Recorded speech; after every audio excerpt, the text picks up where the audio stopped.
আপনারা জানেন যে গতকাল শহীদ ওসমান হাদির হত্যাকাণ্ডে জড়িত দুইজনকে ভারতে গ্রেফতার করা হয়েছে। ফয়সাল করিম মাসুদ এবং তার সহযোগীকে ভারতে গ্রেফতার করা হয়েছে, এই মর্মে আমরা একটি সংবাদ পেয়েছি। শহীদ ওসমান হাদি হত্যা মামলার তদন্তকারী কর্মকর্তার সাথে আমার কথা হয়েছে। তিনি আমাদেরকে নিশ্চিত করেছেন শহীদ ওসমান হাদির খুনি ফয়সাল করিম মাসুদ ভারতে গ্রেফতার হয়েছেন। এটা আমাদের জন্য একটা গুরুত্বপূর্ণ বিষয় যে 87 দিন পরে হলেও শহীদ ওসমান হাদির হত্যাকারী গ্রেফতার হয়েছে। এখন মূল যেই বিষয়টা সেটা হচ্ছে, আমরা আপনাদেরকে বারংবার একটা কথা বলে আসছি যে শুধুমাত্র শহীদ ওসমান হাদির হত্যায় যিনি শুধুমাত্র গুলি করেছেন তিনি একমাত্র শহীদ ওসমান হাদির হত্যাকারী নয়।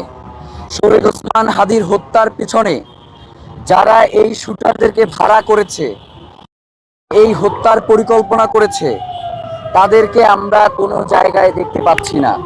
ইতিপূর্বেও শহীদ ওসমান হাদির হত্যার একটি তদন্ত ডিবির মাধ্যমে সম্পাদিত হয়েছে। শহীদ ওসমান হাদির হত্যার যে বিচারিক প্রক্রিয়া বা তদন্তের যেই প্রক্রিয়া সেটা শুরু হয়েছে ফয়সাল করিম মাসুদকে দিয়ে। তারা শহীদ ওসমান হাদির হত্যাকাণ্ডকে একটা ধামাচাপা দেওয়ার চেষ্টা করেছে। বর্তমানে এই মামলাটি, এই তদন্তভার সিআইডির অধীনে রয়েছে, তারা তদন্ত করছে।